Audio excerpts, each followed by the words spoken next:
Hey guys, welcome back to my channel Samyak health wisdom. मैं doctor Tushi और आज हम एक नया चैप्टर स्टार्ट करने वाले हैं। कुछ न्यू टॉपिक्स के बारे में बात करेंगे।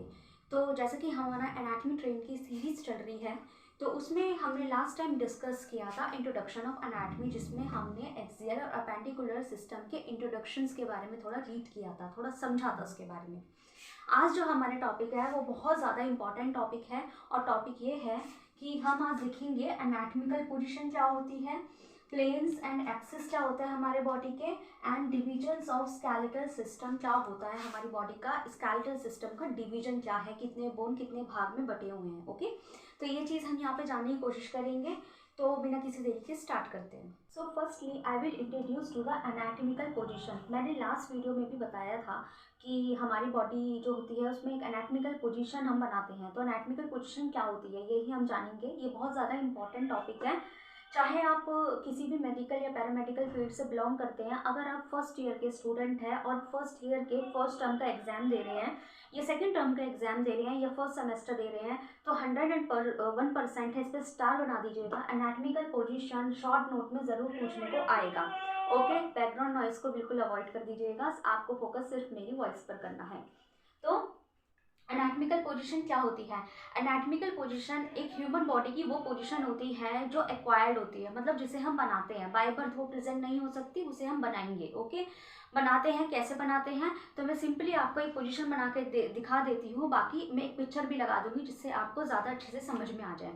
तो एनाटॉमिकल पोजीशन इस तरीके से होती है। मेरे फीट्स अभी नहीं दिखाई दे रहे होंगे, लेकिन साइड में आपको जो पिक्चर दिखाई दे रहा होगा उसमें दिख रहे आपको लोअर लिम्ब भी दिख रहा होगा, फीट्स भी दिख रहे होंगे।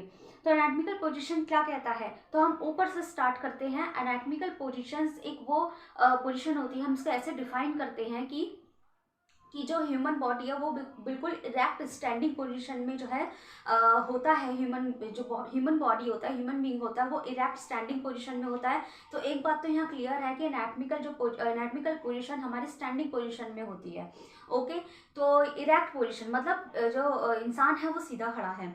तो हम ऊपर से स्टार्ट करते हैं। सबसे पहले हम आईज को देखते हैं। तो जो आईज होती है हमारी, जो दोनों आईज होती है वो फॉरवर्ड लुकिंग में होती है, मतलब सामने देख रही है। मतलब कि जो लेंसेज है वो भी बिल्कुल फॉरवर्ड लुकिंग में होते हैं, ना इस साइड होता है ना इस साइड होता है। लेंसेज जो है बिल्कुल फॉरवर्ड लुकिंग में होते हैं, फॉरवर्ड देख रहे होते हैं, सीधे होते हैं और एक पॉइंट को जो है देख रहे होते हैं। जैसे इस वक्त मेरी दोनों आंखें जो मोबाइल का जो कैमरा है उस पॉइंट को ही देख रहा है। तो इस वक्त फॉरवर्ड लुकिंग आईज है मेरी, एक पॉइंट के ऊपर बिल्कुल टारगेटेड है। ओके, और नीचे आते हैं हमारे जो नेक का, जो हमारा ये सर्वाइकल रीजन होता है, हमारे नेक का थ्रॉट का हिस्सा होता है, ये बिल्कुल इरेक्ट होता है और बिल्कुल न्यूट्रल पोजीशन में होता है। न्यूट्रल का मतलब ये ना तो ये फ्लेक्शन की पोजीशन में है, ना ये एक्सटेंशन की पोजीशन में है, ना लेफ्ट में है ना राइट में है, ये बिल्कुल स्ट्रेट है, सीधा है। ओके, न्यूट्रल पोजीशन होती है हमारी, 0 डिग्री पर है इस वक्त। ओके, उसके बाद हमारे शोल्डर्स होते हैं। शोल्डर्स हमारे बिल्कुल एक साथ एक सीध में होते हैं। नो मैटर कि वो एसिमेट्रिकल है, एक डाउन है या दूसरा अपवर्ड है, ऐसा कुछ नहीं। बस आपकी पोजीशन के अनुसार वो बिल्कुल सिमेट्रिकल पोजीशन में होने चाहिए। आपका बॉडी स्ट्रक्चर ऐसा है कि न्यूट्रल पोजीशन, शोल्डर को न्यूट्रल पोजीशन में रखने के बाद भी एक शोल्डर हमेशा हाइक रहता है, तो उसमें कोई मैटर नहीं है। आपकी बॉडी के अकॉर्डिंग वो जो है न्यूट्रल पोजीशन में होना चाहिए। आपको इंटेंशनली अपने शोल्डर को रेज नहीं करना है, ना इस साइड का ना इस साइड का, आपको बिल्कुल सिमेट्रिकल पोजीशन में रहना है। ओके, उसके बाद जो होता है आपके जो अपर लिम्स की हम बात करें, दोनों बोथ जो बायलेटरल अपर लिम्स होते हैं, अपर लिम्स ये आपके फ्रंट फेसिंग फॉरवर्ड होते हुए होने चाहिए। मतलब जो पाम्स होते हैं वो पाम आपके सामने देखते हुए होने चाहिए। ठीक है, पाम सामने की तरफ दिखने चाहिए। मतलब कि आपका जो एल्बो है वो बिल्कुल सुपिनेटेड पोजीशन में है। सुपिनेटेड मतलब ये वाला पोजीशन, ये हमारा प्रोनेटेड पोजीशन होता है, ये हमारा सुपिनेटेड पोजीशन होता है। तो आर्म आपका सुपिनेटेड पोजीशन में होना चाहिए। नेक्स्ट हमारे जो एल्बोज होते हैं वो थोड़ा बिल्कुल इस तरीके से होने चाहिए। आप देख सकते हैं मेरा पोजीशन क्या जा रहा है। ट्रंक स्ट्रेट होना चाहिए हमारा, पेल्विस स्ट्रेट होना चाहिए। नीचे लोअर लिम्ब पे आते हैं तो थाई स्ट्रेट होने चाहिए, नी फुल्ली एक्सटेंडेड होने चाहिए, मतलब पूरी तरह खुले हुए, और जो हमारे दोनों पैर हैं, फीट्स है, वो दोनों एक दूसरे के साथ टुगेदर होने चाहिए, इस तरीके से मिले हुए। ओके, ये हमारी एनाटॉमिकल पोजीशन होती है। ऊपर से नीचे तक अगर लाइन बाय लाइन बताते चले जाएंगे तो ये आंसर को अटैम्प्ट करना सबसे ज़्यादा ईजी साबित होगा, स्टेप बाय स्टेप बताना। अगर आप बीच बीच में से बताएंगे कि पहले पाम के बारे में बता रहे हैं फिर नेक के बारे में बता रहे हैं, तो 101% आप कोई ना कोई टॉपिक जो है स्किप कर जाएंगे, कोई ना कोई पॉइंट स्किप कर जाएंगे। तो आपको हमेशा चीज़ों को ऊपर से नीचे तक लेकर आना है। ओके, जिसकी कोई पॉइंट जो है स्किप ना करे, लाइन बाय लाइन चीज़ को लिखते चले जाना। तो ये होती है हमारी एनाटॉमिकल पोजीशन। सो नेक्स्ट है एक्सिस एंड प्लेन। तो एक्सिस एंड प्लेन क्या होते हैं, ये one of the important and most important topic है। तो अगर आप एनाटॉमी फर्स्ट ईयर में हैं और एनाटॉमी जो है आपका इस वक्त सब्जेक्ट है, आप एग्जाम अटेम्प्ट करने वाले हैं एनाटॉमी से रिलेटेड, तो एक्सिस एंड प्लेन आपके पेपर में 100% आएगा। इनके रिलेशंस बताने के लिए आ सकता है, इनके नाम बताने के लिए आ सकता है। अगर आप वाइवा अटेम्प्ट करने जा रहे हैं तो जो एग्जामिनर है वो आपसे एक्सिस एंड प्लेन ज़रूर पूछेगा। और अगर आप जो है किसी भी फील्ड से बिलोंग करते हैं, इवन अगर आप फिजियोथेरेपी फील्ड से बिलोंग करते हैं, तो फिजियोथेरेपी में नो मैटर आप फर्स्ट ईयर में कौन से ईयर में है, ये फाइनल ईयर तक आपका चलता रहेगा। सारे मूवमेंट जो है इसी के अक्रॉस, हमारी इसी के इर्द गिर्द घूमते रहते हैं। तो एक्सिस एंड प्लेन जो है हमें अच्छे से क्लियर होने चाहिए, क्योंकि बुक्स के अंदर कभी नहीं लिखा होता है, ऐसा सिंपल लैंग्वेज कभी नहीं होती बुक्स में। एनाटॉमी की बुक में सीधा ये लिखा होता है कि जो फ्लैक्शन का मूवमेंट है, शोल्डर फ्लैक्शन का मूवमेंट है, अगर वो ट्रांसवर्स प्लेन में अगर किया गया है, इस तरीके से लिखा हुआ होता है। तो अगर हमें ट्रांसवर्स प्लेन ही नहीं पता होगा तो हम कैसे बताएंगे, तो हम वही डिस्कस करते हैं। तो सबसे पहले है हमारे यहाँ पे एक्सिस। तो एक्सिस क्या होते हैं, अगर आपने ऑब्वियसली यहाँ पे अगर वाली बात नहीं है, आपने 11th या 12th में जो है एक्सिस के बारे में पढ़ा होगा। तो एक्सिस क्या होती है, एक लाइन होती है। एक्सिस क्या होती है, एक लाइन होती है। मैंने फर्स्ट लेक्चर में, जो लेक्चर 1 था, इंट्रोडक्शन था, उसके अंदर मैंने बताया था कि लट्टू वाला एग्जाम्पल दिया था कि जो लट्टू होता है वो एक लाइन की ही धुरी पे इस तरीके से घूमता रहता है, लेकिन एक ही धुरी पे घूमता रहता है। एक धुरी होती है, एक पॉइंट होता है, उसी के ऐसे से घूमता रहता है वो। तो वो जो धुरी है, वो जो लाइन है, वो हमारी एक्सिस होती है। ओके, तो एक्सिस क्या होती है, ये एक हमारी लाइन होती है, एक वर्टिकल लाइन होती है, एक लॉन्गिट्यूडनल लाइन होती है। अभी डिपेंड करेगा ये लाइन जो है वर्टिकल आ रही है या साइड से आ रही है या फ्रंट से आ रही है, किस तरीके से आ रही है ये लाइन, लेकिन होती ये एक लाइन है। और प्लेन क्या होता है, प्लेन वो होता है जिस लाइन के इर्द गिर्द मूवमेंट हो रहा होता है। जैसे लट्टू का ही हम एग्जाम्पल ले लेते हैं, तो अगर ये एक्सिस है तो जो मूवमेंट हो रहा है, जो लट्टू है इर्द गिर्द घूम रहा है गोल गोल, वो हमारा प्लेन है, वो प्लेन के ऊपर वर्क कर रहा है। ओके, तो हमारी बॉडी में अगर हम अपनी ह्यूमन बॉडी को रिजेंबल करें लट्टू से, तो क्या होता है कि अगर हम बॉडी का जो भी मूवमेंट करते हैं, जैसे कि मैंने हाथ आगे बढ़ाया या साइड में लेके चले गए, या फिर इस तरीके से मैंने फ्लैक्शन करके इस तरीके से मूवमेंट दे दिए, ये वाले मूवमेंट आ गए, तो ये जो मूवमेंट जिस चीज़ पे हो रहे हैं ये तो है प्लेन, लेकिन ये मूवमेंट जो है किस एक्सिस के अराउंड हो रहे हैं, पॉइंट के अराउंड हो रहे होंगे, ये हमारा होता है एक्सिस। ओके, तो इसमें एक फंडा बताऊंगी, आपको बहुत इजी समझ में आ जाएगा। तो पहले हम बात करते हैं एक्सिस की। तो सबसे पहले हम बोलेंगे कि जो एक्सिस और प्लेन होता है, उन दोनों के बीच में रिलेशन कैसे है, रिलेशन किस तरीके से है, कि हम कैसे बताएंगे कि कौन सी एक्सिस पे कौन सा प्लेन बनता है या कौन से प्लेन कौन सी एक्सिस पर बनता है। ओके, तो अगर हम दोनों के रिलेशन की बात करें तो बहुत सिंपल रिलेशन है कि एक्सिस हमेशा प्लेन के परपेंडिकुलर होती है। मतलब जो एक्सिस होती है वो प्लेन के 90 डिग्री के एंगल पे होती है, कुछ इस तरीके से 90 डिग्री के एंगल पे होती है। जैसे कि हम ये ले लेते हैं, एक इस तरीके का पेपर ले लेते हैं। तो एक्सिस क्या थी, एक लाइन है, तो ये मार्कर हमारी एक लाइन है। ओके, ये एक्सिस हो गई हमारी, ये एक्सिस है। और ये जो होता है प्लेन, नाम से पता लग रहा है, जैसे प्लेन, कोई प्लेन सरफेस, कोई चपटी सरफेस, तो ये चपटी सरफेस हो गई हमारे पास। तो एक्सिस हमेशा प्लेन के इस तरीके से होती है, इस तरीके से एक्सिस जो हमारे प्लेन पे ऐसे होती है। तो अगर मैं इसको ऐसे रखूँ तो भी 90 डिग्री का एंगल बनाते हैं, अगर मैं इसकी डायरेक्शन को थोड़ा सा मोड़ दूं तब भी 90 डिग्री का एंगल बनना होगा, और अगर मैं इसको ऐसे कर दूं तब भी बात वही रहेगी, बस डायरेक्शन डिफरेंट हुआ है, लेकिन जो रिलेशन है उनका एक दूसरे से 90 डिग्री पे ही रहा है। तो कौन कौन सी डायरेक्शन होती है, एक इस तरह होती है, number 1 direction, number 2 direction, number 3 direction. हमारी बॉडी भी इसी तरीके के एक्सिस और प्लेन में जो है ना 3 डायरेक्शंस में जो है बटी हुई होती है। तो अगर हम बात करें फर्स्ट की वर्टिकल एक्सिस जो होता है ऊपर से नीचे आता हुआ, तो इसको सिंपली याद करना है। जो एक्सिस हमारी सुपीरियर टू इंफीरियर आती है, इसको लिख लीजिएगा। हमारी जो एक्सिस सुपीरियर टू इंफीरियर आती है, मतलब जो ऊपर से नीचे आती है towards the gravity, gravitational force towards the gravity, towards the earth, towards the floor जाती है, जो एक्सिस मतलब लंबी लॉन्गिट्यूडनल लाइन, वो हमारी वर्टिकल एक्सिस होती है। विच मीन्स अगर एक्सिस ऐसे होगी, ऐसे होगी, ऐसे होगी, नहीं, एक्सिस ऐसे है ऊपर से नीचे तक। ओके, एक्सिस नीचे जा रही है तो इसके नीचे तो फिर प्लेन कैसे बनेगा? प्लेन बनेगा ऐसे, क्योंकि 90 डिग्री का एंगल है, 90 डिग्री का एंगल है तो प्लेन हमारा बनेगा ऐसे। तो अब ये प्लेन कौन सा होता है? ये प्लेन जो है ये ट्रांसवर्स प्लेन है। ट्रांसवर्स प्लेन, इस वाले प्लेन को ट्रांसवर्स प्लेन होता है, जो इस तरीके के डायरेक्शन में होता है ऐसे करके। और ट्रांसवर्स प्लेन अगर मैं अपनी बॉडी पे ऐसे रख दूँ, ये ट्रांसवर्स प्लेन है, इस वक्त एक्सिस ऐसे है और ये ट्रांसवर्स प्लेन है। तो अगर ट्रांसवर्स प्लेन को अगर हम नोट करें तो ये हमारी बॉडी को कितने हिस्से में बांट रहा है? ये हमारी बॉडी को 2 हिस्सों में बांट रहा है। कौन कौन से हिस्से हैं? सुपीरियर और इंफीरियर बॉडी, सुपीरियर बॉडी और इंफीरियर बॉडी। तो यहाँ से हमें 3 बातें क्लियर होती है। पहली कि जो वर्टिकल एक्सिस है वो हमारी ट्रांसवर्स प्लेन पे जाके लाई करती है। दूसरी बात हमारी क्लियर होती है कि जो ट्रांसवर्स प्लेन है वो हमारी बॉडी को, ह्यूमन बॉडी को 2 सेगमेंट में बांटती है। और तीसरा पॉइंट है कि वो सेगमेंट कौन कौन से हैं? वो होते हैं हमारे सुपीरियर और ये होता है हमारा इंफीरियर। ओके, 2 सेगमेंट्स में हमारी बॉडी बट गई।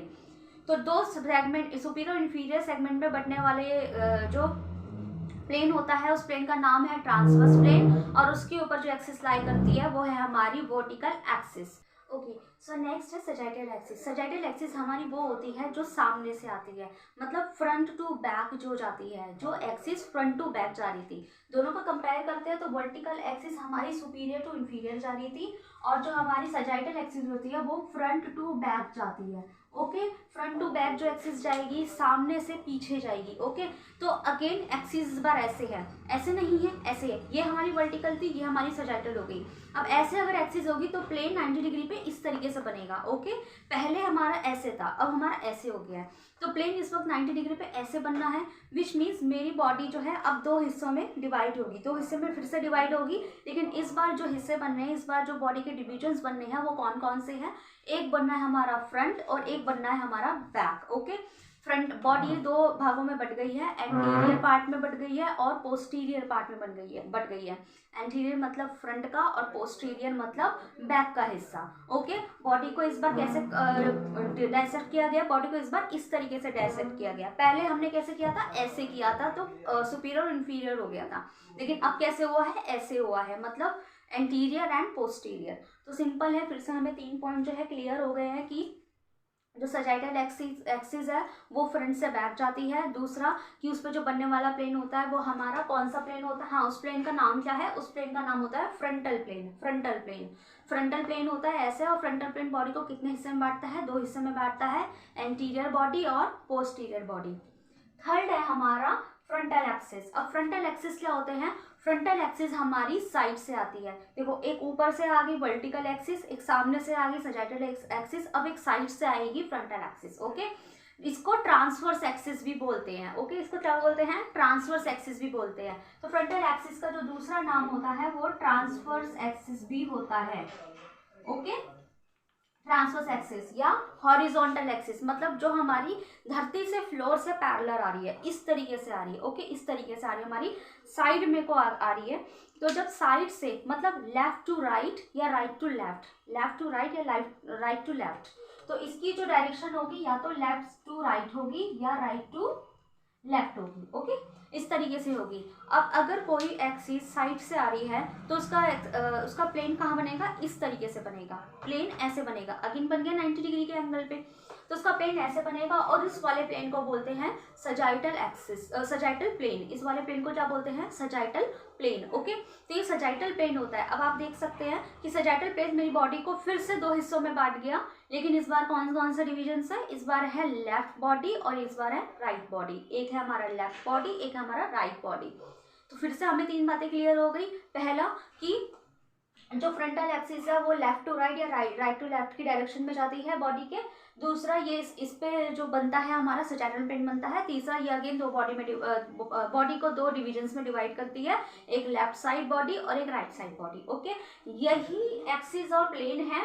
तो एक्सिस भी 3 हो गए, वर्टिकल एक्सिस, सजाइटल एक्सिस और फ्रंटल एक्सिस। और प्लेन भी 3 होते हैं, ट्रांसवर्स प्लेन, फ्रंटल प्लेन और सजाइटल प्लेन। और एक्सिस और प्लेन में जो रिलेशन है वो ये है कि एक्सिस हमेशा प्लेन के 90 डिग्री के एंगल पर होता है। नेक्स्ट है डिवीजन ऑफ स्केलेटल सिस्टम। ठीक है, तो हम बात करेंगे हमारी बॉडी के स्केलेटल सिस्टम में जो डिवीजन है उसमें कितने बोन्स हमें मिलते हैं, किस तरीके से उनका डिवीजन हुआ पड़ा है। तो जो मैंने इंट्रोडक्शन बताया था फर्स्ट लेक्चर में, और तो उसमें मैंने एक्सियल और पेंडिकुलर स्केलेटन की बात करी थी। तो एक्सियल जो कि आपको याद भी होगा अगर पहला लेक्चर देखा है तो एक्सियल जो होता है, एक्सियल स्केलेटल सिस्टम वो होता है जो हमारी सेंट्रल लाइन पे होता है, और पेंडिकुलर सिस्टम वो होता है जो हमारे सेंट्रल लाइन से अवे होता है, लेटरल साइड पे होता है, साइड बाय साइड पे होता है, जैसे हमारे आर्म्स वगैरह। ओके, और जो एक्सियल हो गया जैसे हमारा स्कल हो गया, वर्टिब्रल कॉलम हो गया। ठीक है, तो हम सबसे पहले एक्सियल स्केलेटन की बात करेंगे कि एक्सियल स्केलेटन में हमारी कौन कौन सी बोन कितनी होती है, कौन कौन सी बोन्स होती है और कितने होते हैं। तो नंबर 1 है यहाँ स्कल। स्कल मतलब हमारा जो पूरा का पूरा ये फेस का हिस्सा होता है, मतलब फेस और ये पूरा जो खोपड़ी होती है ये हमारी पूरी स्कल होती है, जो हेड होता है हमारा ये स्कल होता है। स्कल में हमारी कितनी बोन्स होती है, स्कल में हमारी 29 बोन्स होती है। ओके, कुछ किताबों में 28 भी लिखा हुआ है, बट स्कल में हमारी 29 बोन होती है ओवरऑल। ओके, तो 29 बोन किस तरीके से होती है, और जो 29 का जो मैं बता रही हूँ ये one of the most best book BD Chaurasia से है इसका रेफरेंस, कि 29 उसमें मेंशन है। ओके, तो जो 29 बोन कैसे होती है, 29 बोन में जो हमारी एक होती है हमारी खुश्क बोन्स होती है हमारी क्रेनियम की। क्रेनियम क्या होता है, क्रेनियम होता है जो ये वाला हिस्सा है, ये वाला क्रेनियम एक वो हिस्सा होता है जिसके अंदर हमारा ब्रेन सिचुएटेड है। ओके, जिसमें हमारा ब्रेन प्रोटेक्ट है, तो ये होता है हमारा क्रेनियम वाला हिस्सा। ओके, जिसमें हमारा ब्रेन है। मैंने फेस वगैरह और इस साइड की बात नहीं करी, मैंने सिर्फ इतने हिस्से की बात करी है, ये वाला और ये वाला, इतना हिस्सा जो होता है ये हमारा क्रेनियम होता है, और इसमें हमारा ब्रेन जो है प्रोटेक्ट रहता है। कितने बोन होते हैं ये, 8 बोन होते हैं, 8 हड्डियां होती है क्रेनियम में। अकेला क्रेनियम 8 बोन्स जो है अपने साथ इन्वॉल्व करता है। दूसरा होता है हमारा फेशियल बोन, फेस की जो बोन होती है, मतलब हमारे सिर्फ फेस की बात की जा रही है, तो जो फेशियल बोन होती है वो हमारी 14 होती है। फेशियल बोन को मार्क कर लिया जाए क्योंकि ये ऑब्जेक्टिव टाइप क्वेश्चन में अक्सर आ जाता है कि ओनली फेस में कितनी हड्डियां होती है, तो हमारी 14 बोन्स होती है। ओके, 14 बोन्स होती है। उसके बाद होती है हमारी हायोइड बोन। हायोइड बोन हमारी इंटरनल साइड में होती है।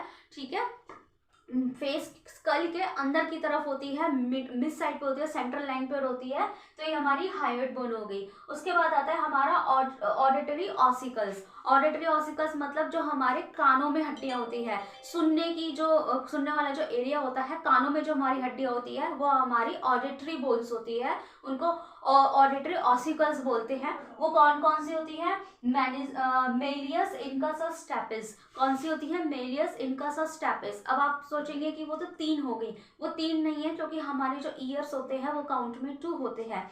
तो अगर इस साइड मेलियस इनकस और स्टेपिस है तो 3 हड्डी यहाँ हो गई, और इस साइड भी हमारे मेलियस इनकस और स्टेपिस बोन है तो 3 यहाँ हो गई, दोनों मिला के हो गए 6 हड्डियाँ। तो जो 6 बोन्स होती है हमारी ओनली ऑडिटरी ऑसिकल्स की होती है। सो लेट्स काउंट 8, 14, 1 एंड 6 हो गए हमारे 29 बोन्स। ओके, 29 बोन्स हमारे स्कल में मिलते हैं। अब इसमें से एक जीके मेडिकल जीके का क्वेश्चन निकल के आता है, वो ये है कि हमारी बॉडी की सबसे छोटी हड्डी कौन सी होती है, which is the smallest bone in our human body. तो उसका जो आंसर है वो है स्टेपिस। कान की सबसे छोटी हड्डी होती है स्टेपिस, मतलब इसका साइज जो है मेलियस और इनकस से भी छोटा है, तो जो स्टेपिस बोन है हमारी बॉडी की स्मॉलेस्ट बोन में आता है। उसके बाद बात करते हैं, ये हो गया हमारा स्कल यहाँ कंप्लीट। उसके बाद आता है हमारा वर्टिब्रल कॉलम। वर्टिब्रल कॉलम रीढ़ की हड्डी, रीढ़ की हड्डी जो यहाँ से लेके पूरा यहाँ तक जाती है। तो वर्टिब्रल कॉलम हमारे कितने होते हैं, वैसे तो वर्टिब्रल कॉलम का अपना खुद का डिवीजन है, सर्वाइकल, थोरैक्स, सर्वाइकल में अलग होती है। ठीक है, तो इस तरीके से हमारा वर्टिब्रल का अपना डिवीजन होता है। तो वर्टिब्रल कॉलम में ओवरऑल बोन की बात करें तो इसमें 2 तरीके की पॉइंट्स हैं। अगर एक बच्चा है, छोटा है, नवजात है, तो उसके अंदर तो वर्टिब्रल कॉलम में 33 हड्डियां मिलेगी, मतलब 33 बोन्स मिलेंगे। लेकिन जब जब बच्चा बड़ा होता चला जाता है, चलना फिरना सीख जाता है, तो उसकी कुछ बोन्स जो है एक दूसरे से फ्यूज कर जाती है, और जब बोन फ्यूज हो जाती है तो वर्टिब्रल कॉलम में कितनी बोन्स रह जाती हैं, ओनली 26 रह जाती है। तो दोनों तरीके के आंसर यहाँ करेक्ट है कि 33 होती है, ये भी करेक्ट है, but for the new born baby, okay, जो अभी चलना फिरना नहीं सीखे हैं, छोटे बच्चे हैं, 1 1.5 साल के, 2 साल के, और जो है हाँ, थोड़े दिनों बाद अगर हम आंसर बोले 26 हड्डियां होती है तब भी वो सही है, but in adults. Okay, adults में 26 है और बच्चों में 33 बोन है। छोटे छोटे बच्चों में 33 बोन्स होती है वर्टिब्रल कॉलम में। ओके, वर्टिब्रल कॉलम को भी बांटा गया है, उसके लिए मैं अलग से बताऊंगी, ठीक है। तो अभी ये याद करना है कि हमारे जो रीढ़ की हड्डी है उसमें 33 बोन होती है और 26 होती है, 33 in children and 26 in adults. उसके बाद आता है हमारा थोरैक्स। थोरैक्स होता है हमारा, थोरैक्स रीजन हमारा ये वाला रीजन होता है, ठीक है। स्कल हो गई, रीढ़ की हड्डी हो गई, अब हमारा आता है ये वाला हिस्सा। तो जो ये हिस्सा होता है ये हमारा थोरैक्स का होता है। चेस्ट का जो हिस्सा होता है ये हमारा थोरैक्स का है। तो थोरैक्स में जो होता है हमारी दो तरीके की मेजर बोन्स देखने को मिलती है।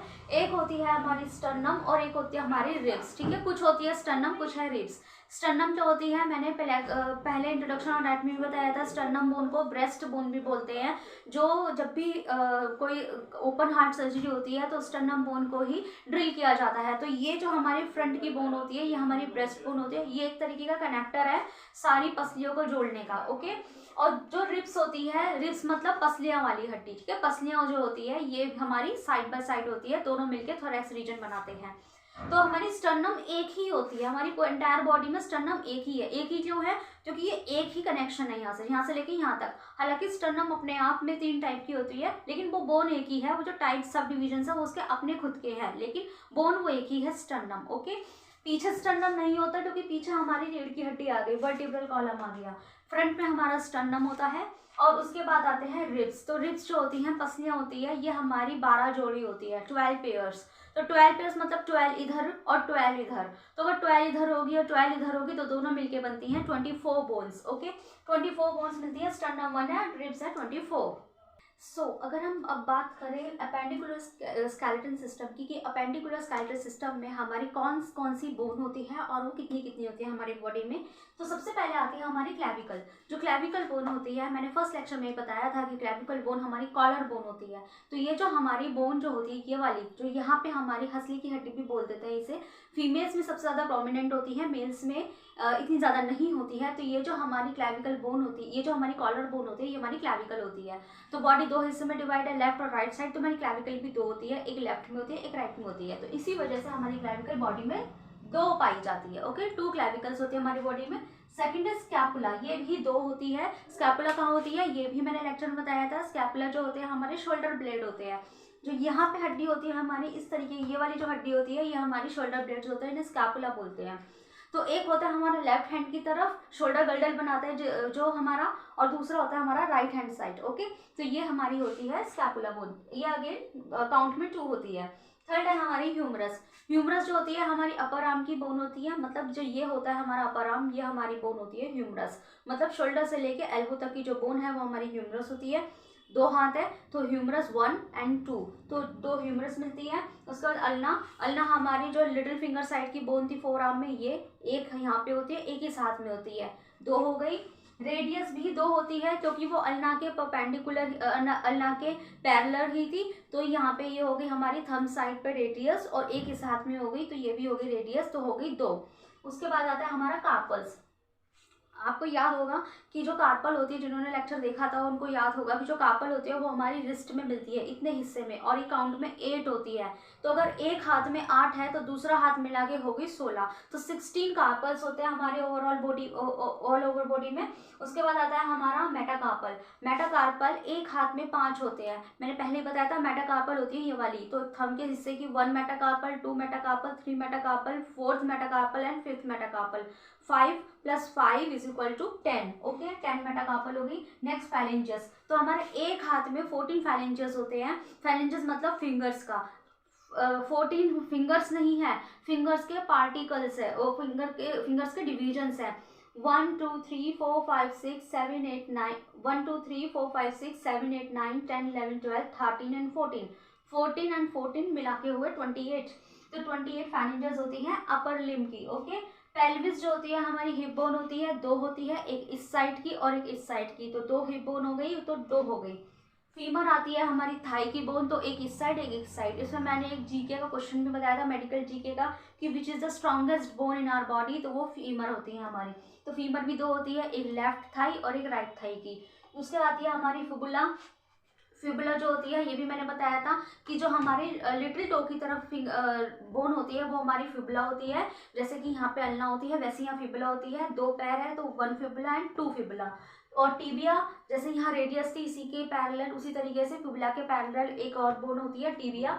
तो टीबिया भी 2 होती है, एक लेफ्ट पैर की और एक राइट लोअर लिम्ब की। उसके बाद होती है पटेला। पटेला जो होता है हमारा नी कैप होता है। तो नी कैप का मतलब होता है ये जो हमारी हड्डी होती है, ये जो होती है हमारी, ये नी कैप होती है। तो जो नी कैप होती है वो 2 पैरों की होगी, एक इस पैर में एक इस पैर में, तो हो गई अगेन 2। उसका बाद होता है टार्सल्स। तो जैसे हाथ में कार्पल्स होते हैं वैसे हमारे एंकल में टार्सल्स होते हैं। ये होमोलोगस वाली चैप्टर में मैंने बताया था, होमोलोगस थ्योरी के चैप्टर में बताया था कि होमोलोगस कैसे होता है, जैसे हमारा रिस्ट है वैसे हमारा एंकल है। डिफरेंस सिर्फ इतना है कि जो रिस्ट होता है वो हमारा अपर बॉडी पार्ट का जो है पार्ट है, और अपर बॉडी पार्ट है, और जो एंकल होता है हमारा लोअर बॉडी पार्ट है। रिस्ट में हमें 8 बोन मिल रही थी, लेकिन एंकल में हमें 7 बोन मिलती है। तो जो 7 लेफ्ट एंकल में 7 और राइट एंकल में 7 दोनों मिला के हुई 14। ओके। उसके बाद आता है मेटाटार्सल्स। मेटाटार्सल्स जो होती है अगेन इसी टाइप के ही होते हैं। हमारे पैरों में भी मेटाटार्सल्स होती है, 5 होती हैं दोनों पैरों में। तो एक पैर में 5, दूसरे पैर में 5, तो दोनों मिला के हुए 10 हो गए। उसके बाद फैलेंजेस। फैलेंजेस भी बिल्कुल हमारी फिंगर्स की तरह ही है। चाहे हाथों की फिंगर्स की बात करें, पहले हमने अपर लिम्ब की फैलेंजेस की बात करी थी, लेकिन अब हम लोअर लिम्ब के फैलेंजेस की बात करते हैं तो उतने ही मिलते हैं। एक साइड पे 14 मिलते हैं, तो दूसरा 14 मिला के हुए 28। ओके। तो ये थे अपेंडिकुलर स्केलेटल सिस्टम की बोन्स, उनके नाम और उनके काउंट्स। ओके। तो आई होप आपको ये चीज़ें समझ में आ गई होगी, अच्छे से क्लियर हो गया होगा। आप ये वीडियो को अगर 2-3 बार लगातार देखेंगे तो आपको आसानी से ये याद हो जाएगा। इतना मुश्किल नहीं है ये इनको याद रखना, तो थोड़ा सा लॉजिक लगाने की देर है। नहीं याद है तो अपनी बॉडी में खुद जो है मार्कर से इस तरीके से लिखिए, काउंट लिखिए, आपको अच्छे से याद हो जाएगा। ठीक है। सो नेक्स्ट वीडियो में नेक्स्ट चैप्टर के साथ लेकर आऊँगी। Thank you so much.